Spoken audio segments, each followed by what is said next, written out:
The fluorescent lights of Rosie's 24-hour diner hummed with the kind of persistence that matched Marcus Webb's existence.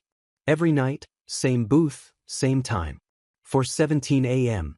The world outside was still draped in that particular darkness that comes just before dawn, when even the streetlights seemed tired. Marcus sat with his broad shoulders curved over a cup of coffee that had gone cold 20 minutes ago. His dark brown skin caught the harsh overhead light, emphasizing the lines around his eyes, lines that hadn't been there 4 years ago. Before cancer. Before Simone. He was 41 years old, but some mornings he felt ancient. The security guard uniform still clung to him, dark blue with his name embroidered over the pocket. Marcus Webb. Building 7, Riverside Industrial Complex. Third shift, 8 p.m. to 4 a.m. 6 days a week. $16.50 an hour. Just enough to keep the lights on in their small 2-bedroom apartment and put food on the table for his daughter, Naomi. More coffee, Marcus? Rosie herself appeared, a heavy-set black woman in her 60s who'd owned this place for 30 years. She knew his story. Everyone who worked nights in this neighborhood knew everyone else's story. "I'm good, Miss Rosie. Thanks." She refilled it anyway. "That's 3 nights this week you've stayed past your usual time. Naomi okay?" "She's fine. Staying with Simone's sister this week. School break." Rosie's expression softened. She'd known Simone too. Had brought casseroles to the funeral, held Marcus when he'd broken down in this very booth 6 months after Simone died. "So you're here because the apartment's too quiet?" It wasn't a question. Marcus nodded, throat tight. The apartment was always too quiet without Naomi's voice. But this week, with her gone, it was unbearable. The silence pressed against him like a physical weight, reminding him of all the empty spaces. Simone's side of the bed. Her coffee mug he couldn't throw away. The photos he'd finally turned face down because looking at her smile hurt too much. "You know," Rosie said gently, "Simone would want you to." The door chimed. Both of them turned. If you're enjoying this story so far, don't forget to hit the like button and subscribe. Drop a comment telling me where in the world you're watching from. I love hearing from you. A young black woman stood in the doorway, and Marcus's trained eye, honed from years as an EMT before he'd burned out and taken the security job, immediately cataloged details. Mid-30s. Faded jeans with a hole in one knee. Oversized hoodie, gray, with a stain on the sleeve. Sneakers held together with duct tape. Hair pulled back in a messy bun, natural curls escaping. But it was her face that stopped him. Exhaustion lived in every line. Dark circles under eyes that darted around the diner like she was checking exits. Her jaw was tight, shoulders hunched defensively. And her hands, slender brown fingers with chipped purple nail polish, trembled as she gripped the strap of a worn backpack. Behind her, partially hidden, was a child. A little boy, maybe 6 or 7. His brown skin was a shade lighter than hers, his hair in small twists. He wore a thin jacket, too thin for the October cold, and his eyes were enormous, liquid brown, taking in the diner with a mixture of hunger and wariness that made Marcus's chest constrict. The woman's gaze landed on the menu board behind the counter. Marcus watched her lips move, silently calculating prices. "Sit anywhere you like, honey," Rosie called out, her voice gentle in that way she reserved for people who looked like they needed gentleness. The woman chose a booth in the corner, furthest from the door but with a clear view of it. Defensive positioning. Marcus recognized it from his EMT days. Domestic violence survivors often sat like that. Always watching. Always ready to run. The little boy slid into the booth, his movements careful and quiet. Too quiet for a kid that age.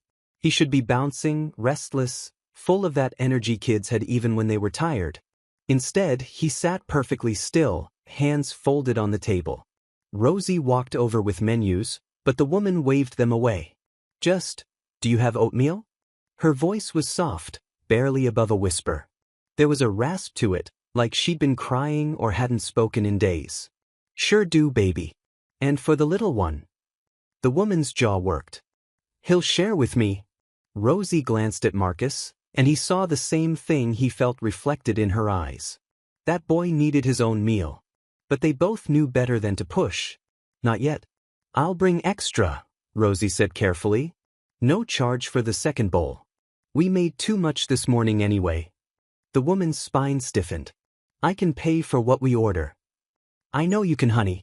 But we really did make extra, and it'll just go to waste. Health code and all that. The lie was kind, smoothly delivered. The woman's shoulders dropped slightly. Thank you. As Rosie walked back toward the kitchen, she paused by Marcus's booth. Keep an eye on them, she murmured. Marcus already was. He watched the woman pull her backpack onto the seat beside her, keeping it close. She reached inside and pulled out a small bottle of hand sanitizer, squeezing some into the boy's palms. The child rubbed his hands together obediently, then looked up at his mother. Mama, I'm really hungry. I know, baby. Food's coming. Will it be warm? Something in the woman's expression cracked. Just for a second. Yes, Elijah. It'll be warm. Elijah. The boy's name was Elijah. Marcus found himself studying them. Really looking. The boy's jacket wasn't just thin, it was 2 sizes too small, the sleeves ending well above his wrists. The woman's hoodie was cleaner than he'd initially thought, but worn thin in places. Her jeans had been carefully mended at the knee, small, neat stitches that spoke of someone who took pride in what little they had. And there, on her left wrist, barely visible as her sleeve rode up when she adjusted Elijah's collar, a bruise. Faded to yellow-green, maybe 2 weeks old. Finger-shaped. Marcus's hands tightened around his coffee cup. Rosie brought out 2 bowls of oatmeal, both steaming. She'd added brown sugar, raisins, a small container of milk. There you go. And I brought some toast too. Again, extra. Can't serve it tomorrow. The woman, Marcus desperately wanted to know her name, looked up with eyes that were suddenly bright with unshed tears. Thank you. You're welcome, baby. As soon as Rosie walked away, Elijah reached for his spoon. His mother stopped him with a gentle hand. What do we say first? The boy clasped his hands together, closed his eyes. His voice was barely audible. Thank you, God, for this food. Please keep Mama safe. Amen. Please keep Mama safe. Marcus felt something twist in his chest. That prayer. That specific prayer from a child who should be asking for toys or candy or more playtime. Not safety. The woman whispered amen, then watched as Elijah took his first bite. The boy's whole face transformed. His eyes went wide, and he made a small sound of pleasure that was absolutely heartbreaking, because it spoke to how long it had been since he'd had a warm meal. Slow down, baby, the woman murmured. It's not going anywhere. But her own hands shook as she lifted her spoon. Marcus saw her close her eyes when the first bite hit her tongue, saw the way her throat worked as she swallowed, saw the single tear that escaped and tracked down her cheek before she quickly wiped it away. When was the last time they'd eaten? He thought about the granola bar in his lunchbox, the banana, the sandwich he'd packed but hadn't touched because his appetite had vanished somewhere around 2 a.m., when the quiet of the security booth had become too loud with memories. Marcus stood before he consciously decided to move. He walked to their booth, lunchbox in hand. The woman looked up sharply, her whole body tensing. Her arm moved slightly, positioning herself between Marcus and Elijah, protective, ready to fight or run. Marcus stopped a respectful distance away, keeping his posture open, non-threatening. Years as an EMT had taught him how to approach scared people. I'm sorry to interrupt, he said quietly. My name's Marcus. I work security over at Riverside Industrial. Night shift. He gestured to his uniform, giving her information, context, something to assess him by. I packed a lunch tonight, but didn't eat it. I've got a sandwich, some fruit, couple granola bars. Would your son like them? The woman's eyes narrowed. We're fine. I know. I can see you're managing. He paused, choosing his words carefully. I hate waste, and my daughter's always telling me I pack too much. She's 8, thinks she knows everything. He smiled slightly, making himself human, making himself safe.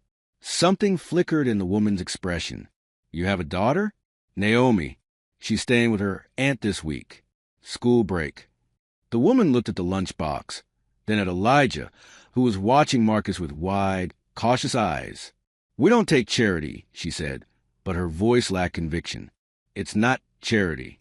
It's just food that'll go bad otherwise.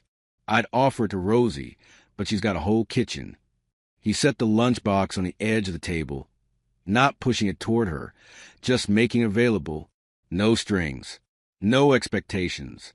Just didn't want it to go to waste. He turned to walk away. "Wait!"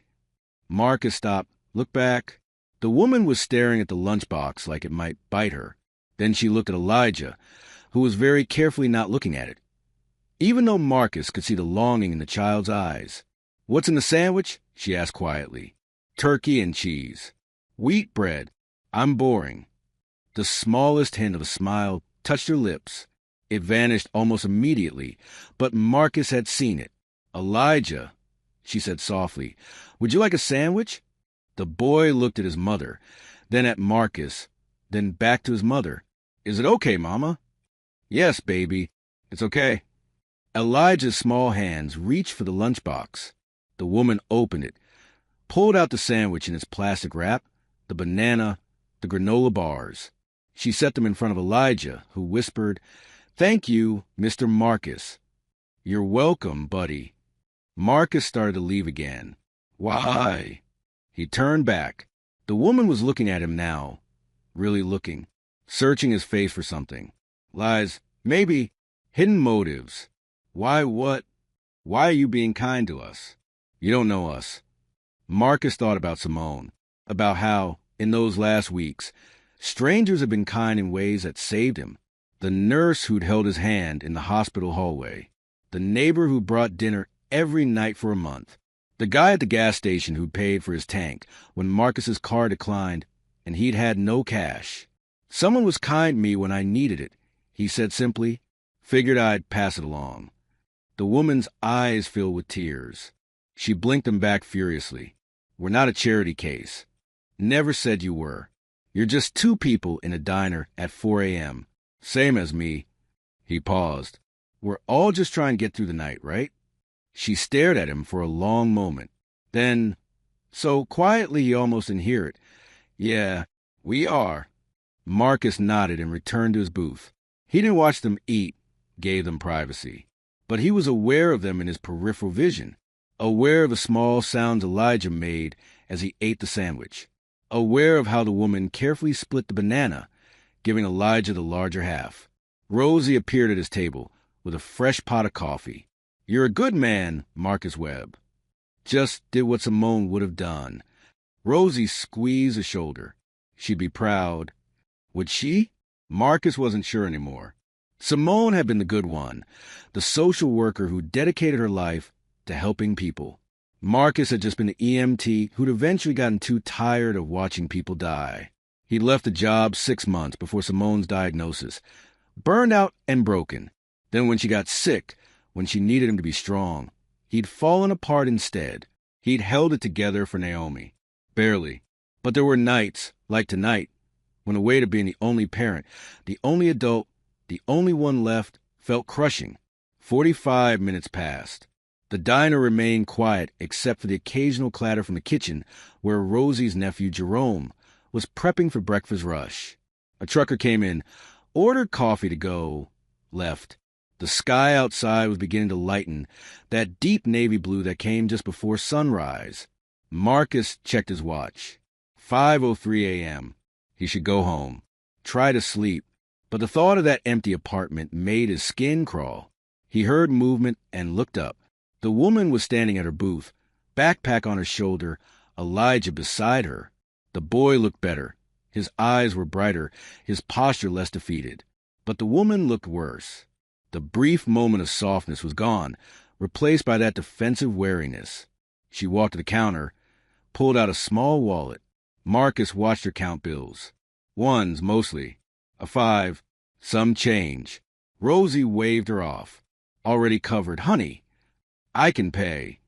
The oatmeal's on the house. Monday special. Another kind lie. The woman's jaw tightened, but she nodded. She put a $5 bill on the counter anyway. "For the cook, please." Rosie smiled. "I'll make sure Jerome gets it." The woman took Elijah's hand and turned toward the door. As they passed Marcus's booth, she stopped, looked at him. "Thank you," she said, "for the food, for," her voice caught, "for not making us feel small." Marcus stood. "You're welcome. I hope," he stopped, unsure what he hoped, "that things would get better for her, that she'd find safety, that whatever she was running from wouldn't catch her. I hope you and your son stay safe," he finished. Something raw and painful crossed her face. "Yeah, me too." She was almost at the door when Marcus heard it, a whisper, so quiet he might have imagined it. But he didn't imagine the way her shoulders shook, the way she pressed her free hand to her mouth. "I can't do this alone anymore." The words hung in the air like smoke. Elijah tugged her hand. "Mama, what's wrong?" "Nothing, baby. Come on." They pushed through the door. The bell chimed. They were gone. Marcus stood frozen, those words echoing in his head. "I can't do this alone anymore." He knew that feeling. God, did he know that feeling? The crushing weight of being solely responsible. The terror of failing. The exhaustion that went bone deep. The loneliness that made you want to scream. Rosie appeared beside him. "You gonna let them walk away?" "What can I do?" "She doesn't want help." She just said she can't do it alone. To herself. Not to me.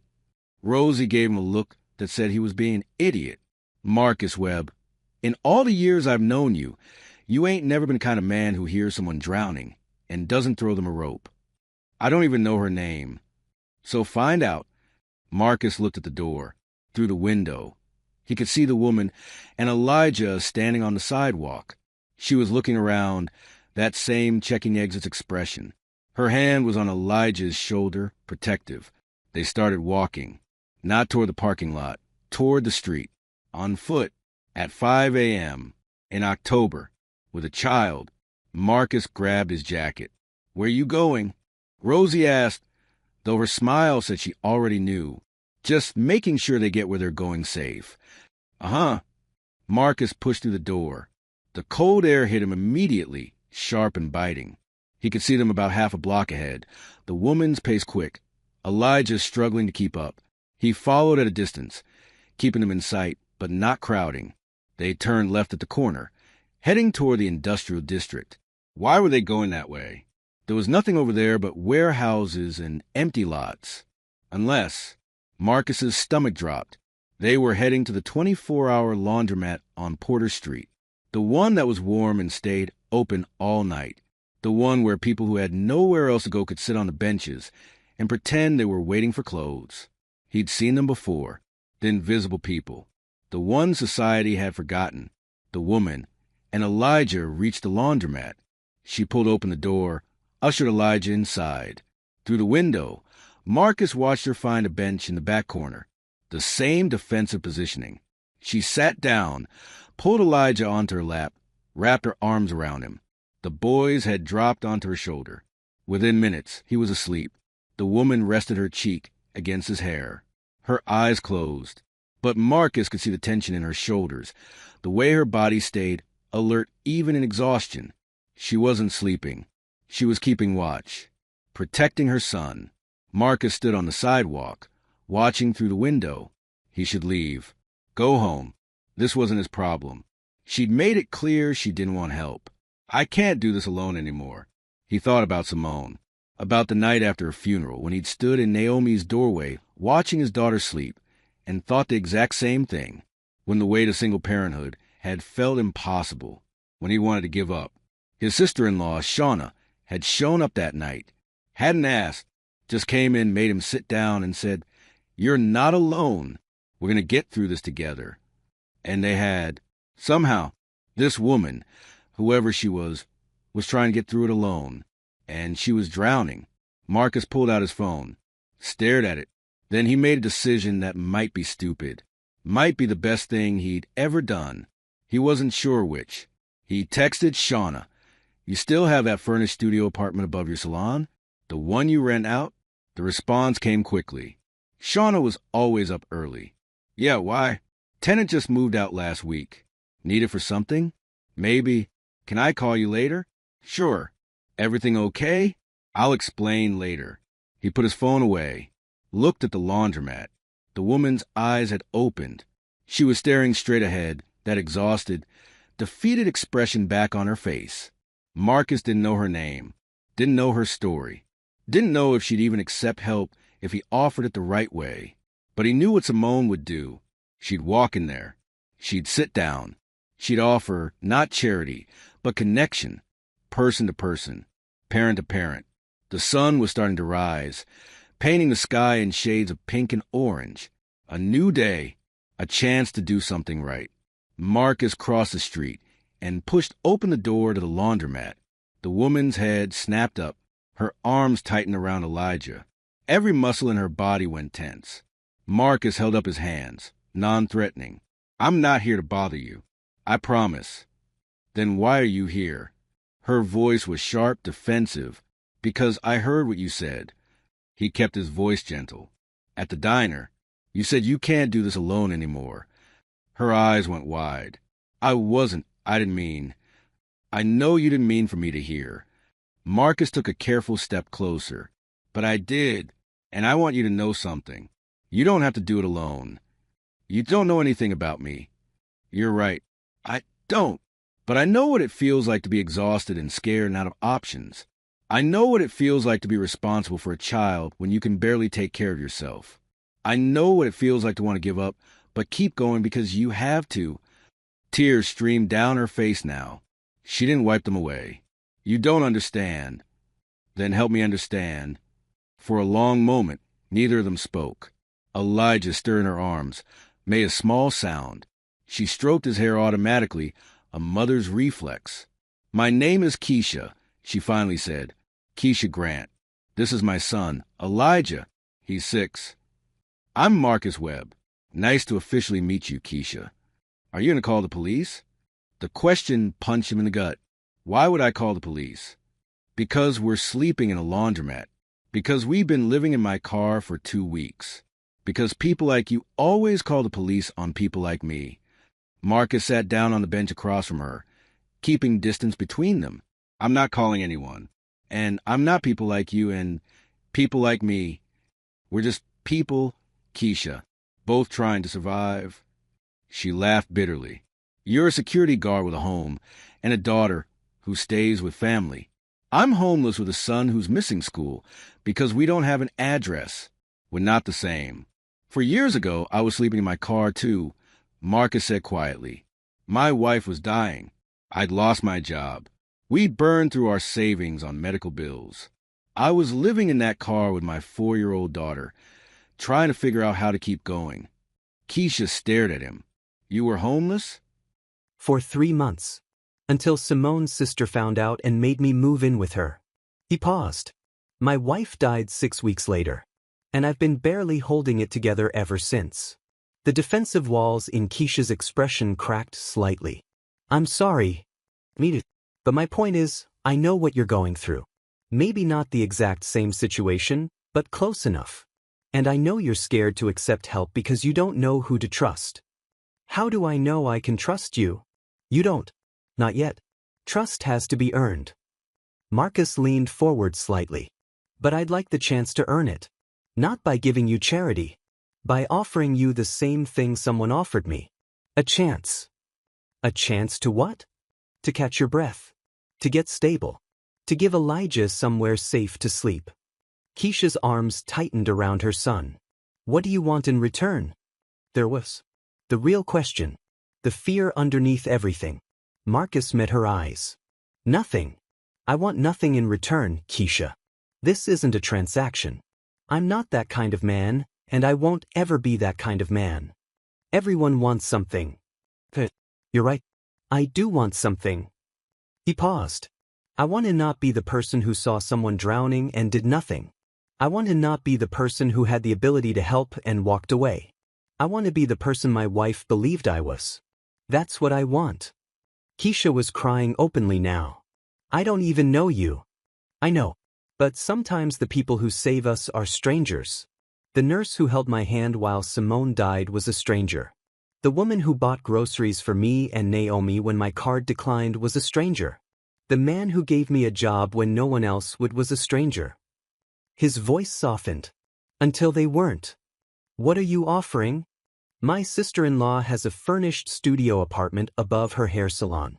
It's small, but it's clean and safe. The last tenant just moved out. It's sitting empty. Keisha shook her head immediately. I can't afford rent. I'm not asking you to pay rent. Not right now. Right now, I'm asking you to have a safe place for you and Elijah while you figure out your next step. For how long? As long as you need. That's not, people don't just do that. Some people do. Marcus pulled out his phone. Can I show you a picture? Of my daughter? Keisha hesitated, then nodded. Marcus pulled up a photo. Naomi, all gap-toothed smile and natural hair in 2 puffs, wearing her favorite purple dress. Her brown eyes sparkled with mischief and joy. She's beautiful, Keisha whispered. Thank you. She's my whole world. Marcus looked at the photo, then at Keisha. 4 years ago, she was Elijah's age. And she spent 3 months not understanding why we were living in a car. Why Mama was sick. Why Daddy cried at night when he thought she was sleeping. His voice cracked. I couldn't protect her from all of that. But someone gave me the chance to give her stability again. And now I'm offering you the same thing. Keisha looked down at Elijah, sleeping peacefully in her arms. I've been running for so long. I don't know how to stop. What are you running from? She was quiet for so long, Marcus thought she wouldn't answer. Then, my ex-husband. Elijah's father. He's a police officer in Baltimore. When I left him, I took Elijah and ran. We've been moving around for 8 months. Maryland, Delaware, Virginia, now here. Marcus's blood went cold. Is he looking for you? Yes. He wants Elijah. Not because he loves him. Because I took him. Because I embarrassed him by leaving. Her voice was flat, dead. He doesn't know where we are right now. But he's good at finding people. He has resources. Did he hurt you? Keisha lifted her left arm, pushed up her sleeve. The yellowed bruise Marcus had seen at the diner was just one of several in various stages of healing. This was from 3 months ago. The last time he found us. We got away, but barely. Rage flooded through Marcus. The kind of white-hot fury he hadn't felt since Simone's oncologist told him there was nothing more they could do. Keisha, you need help. Real help. Legal help. I can't go to the police. He's a cop. They protect their own. Not all of them. Enough of them. She looked at him with exhausted eyes. I just need to disappear. Keep moving. Keep Elijah safe. How long can you keep doing that? As long as I have to. And what happens when you run out of money? When Elijah gets sick and you can't afford a doctor? When winter comes and your car breaks down? I'll figure it out. I always do. You shouldn't have to. Keisha's face crumpled. But I do. Because no one else is going to help me. No one else cares. Marcus stood up slowly, walked across the space between them. He knelt in front of her bench, looking up at her with steady, serious eyes. I care, Keisha, and I know you have no reason to believe me. But I'm asking you to take a leap of faith. Let me help you. Not forever. Not even for a long time. Just for right now. Just long enough to catch your breath.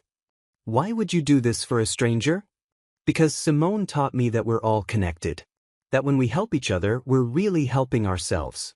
That kindness creates more kindness. He paused.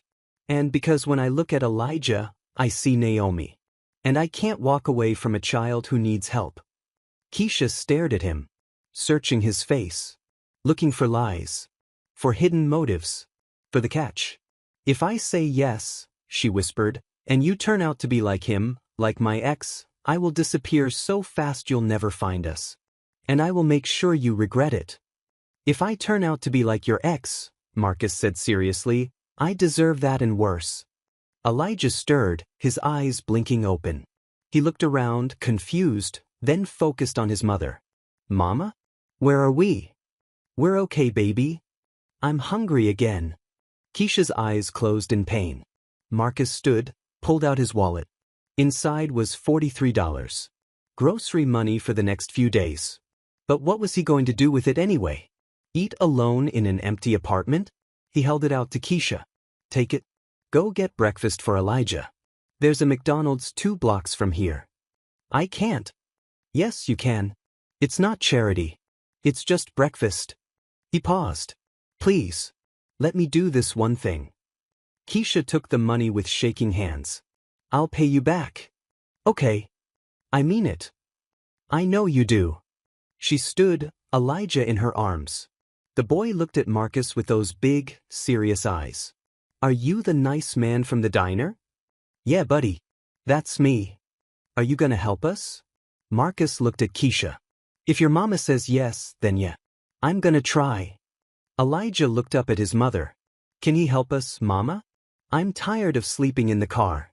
Keisha's face broke. She buried her face in Elijah's hair. When she looked up again, she was sobbing. Who will accept your help? For now. Relief flooded through Marcus. That's good. But I need rules. Boundaries. I need to know exactly what you expect. Fair. How about this? I call my sister-in-law. See when we can get you into the apartment. You and Elijah get breakfast.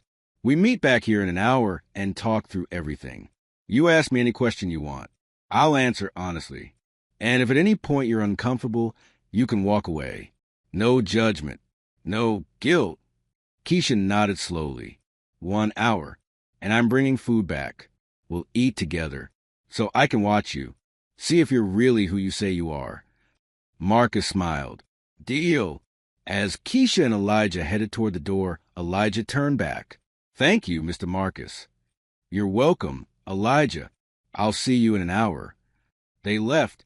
Marcus stood in the laundromat, watching through the window as they walked down the street. Keisha held Elijah's hand tightly. Even now, even having accepted help, she was watchful, protective. He pulled out his phone and called Shauna. She answered on the second ring. Marcus? It's 5:30 in the morning. I know. I'm sorry. But I need to ask you something important. Okay. The studio apartment. Can I use it? For someone who needs it. Who? A woman and her 6-year-old son.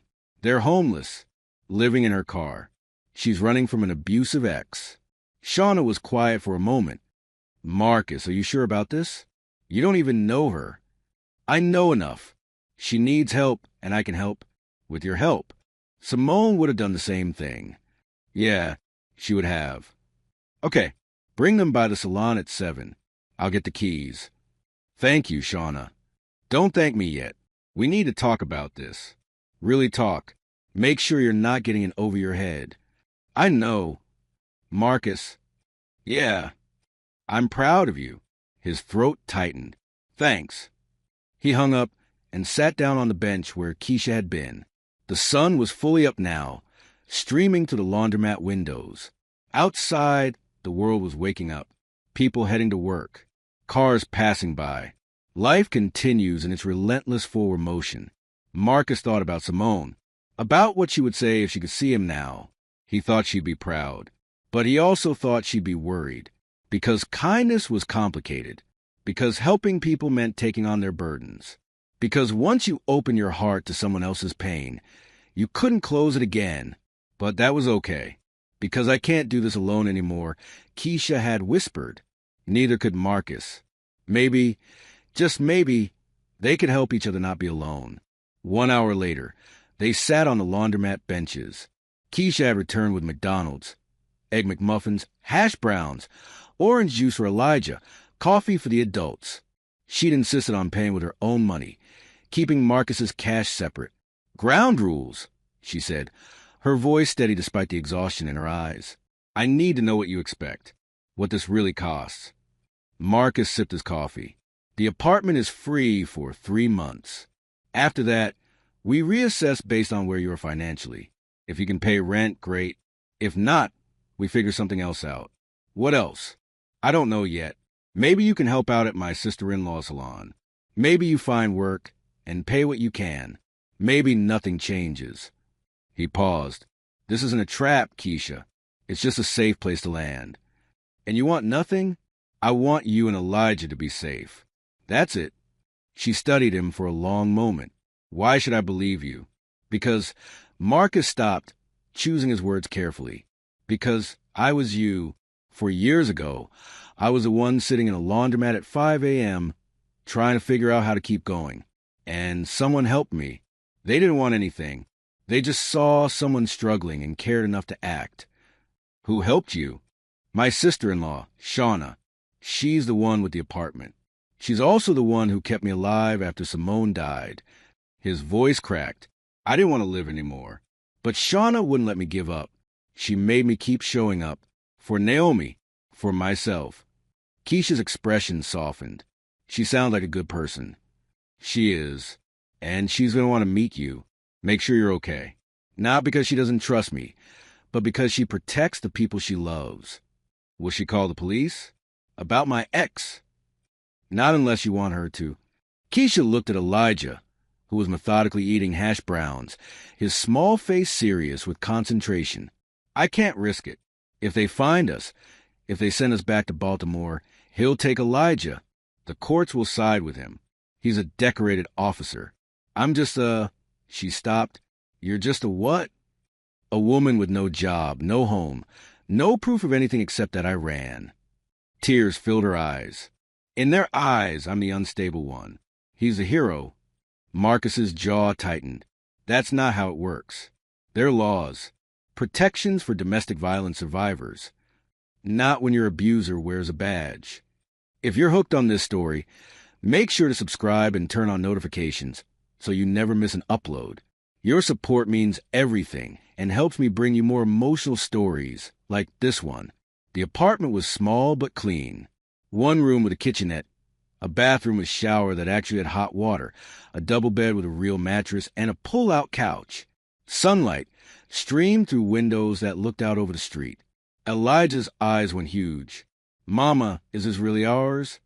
Keisha stood frozen in the doorway, like she was afraid to enter.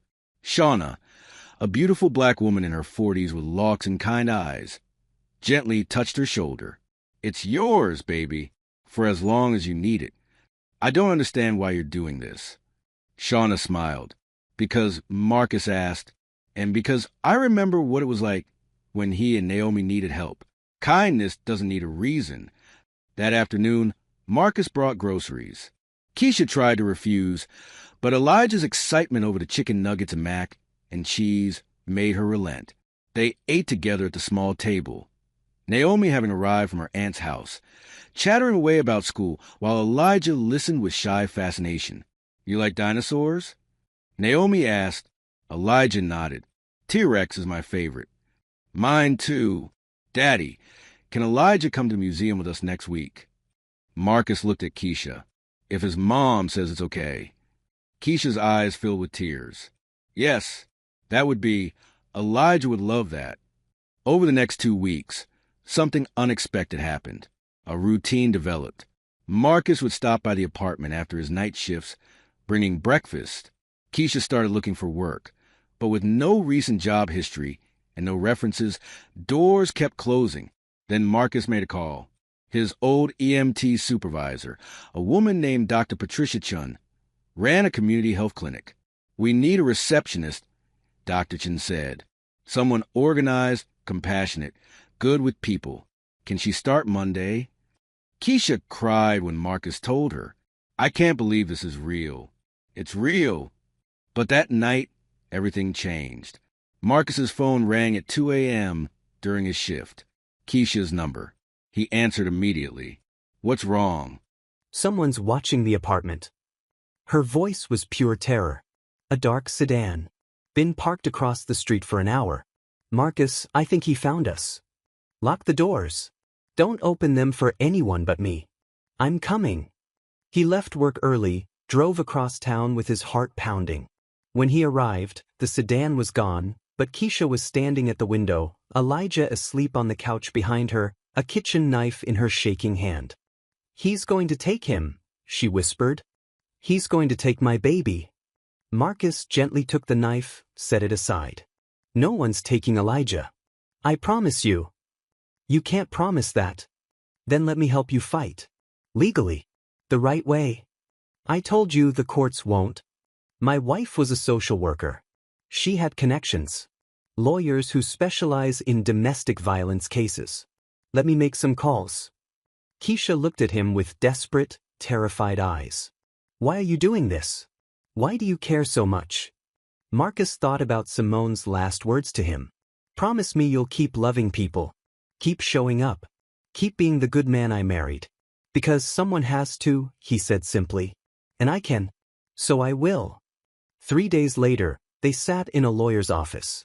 Attorney Jessica Morgan, a sharp-eyed black woman in her 50s, listened to Keisha's story. Then she looked at Marcus. You're willing to testify? To provide housing documentation, employment verification. Whatever she needs. Jessica turned to Keisha. We can file for emergency custody modification. Document the abuse.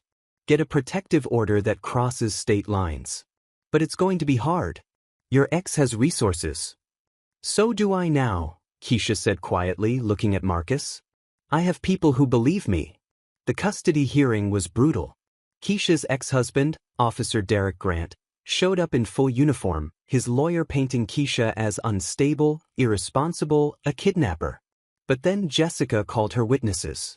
Dr. Chen testified about Keisha's reliability, her dedication to her new job. Shauna testified about providing stable housing.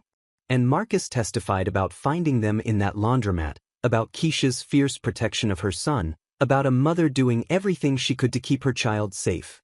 When the photos of Keisha's bruises were entered into evidence, the judge's expression changed. When Elijah's therapist testified about his nightmares about daddy hurting mama, the courtroom went silent. The judge awarded Keisha full custody. Derek was granted supervised visitation only, pending completion of anger management and domestic violence intervention programs. Outside the courthouse, Keisha collapsed against Marcus, sobbing. It's over. It's really over. It's over, he confirmed, his arms around her. You're safe. Elijah's safe. That night, they celebrated at Rosie's diner, the same booth where it all started. Rosie brought out pie on the house and winked at Marcus. Told you not to let them walk away. Naomi and Elijah were coloring together, their heads bent close, already acting like siblings. Keisha reached across the table and took Marcus's hand. Thank you. For everything. For seeing us. For not walking away. Marcus squeezed her hand. Thank you for letting me help. For trusting me. I love you, she said quietly. Not because you saved us, but because you showed us what good men look like. What family looks like. Marcus's eyes burned with tears. I love you too. Both of you. 6 months later, Marcus stood in the apartment, now officially Keisha's, the lease in her name. She'd been promoted at the clinic. Elijah was thriving in school. And Marcus had asked her to marry him the week before. She'd said yes. Naomi burst through the door. Daddy, Elijah, we're gonna be a real family. We already are, baby girl, Marcus said, pulling all of them into his arms. We already are. That night, after the kids were asleep, Marcus and Keisha sat on the couch, her head on his shoulder. I was drowning, she whispered. And you threw me a rope. We threw each other ropes, Marcus corrected. You reminded me why I'm still here. Why living matters. She looked up at him. Simone would be proud of you. I think she is, Marcus said, looking at the small photo he carried of her. I think she's been proud all along. Outside, the city hummed with life. Inside, 2 broken families had become one whole one. Built not on perfection, but on showing up. On choosing kindness. On refusing to let each other drown. Sometimes the table you set for loneliness ends up feeding love instead. And sometimes the whispered prayer at 4 a.m., I can't do this alone anymore, gets answered by a stranger who becomes family. Thank you so much for watching until the end. If you love this story, check out the other videos on your screen now. I think you'll really enjoy them. And don't forget to subscribe if you haven't already. See you in the next story.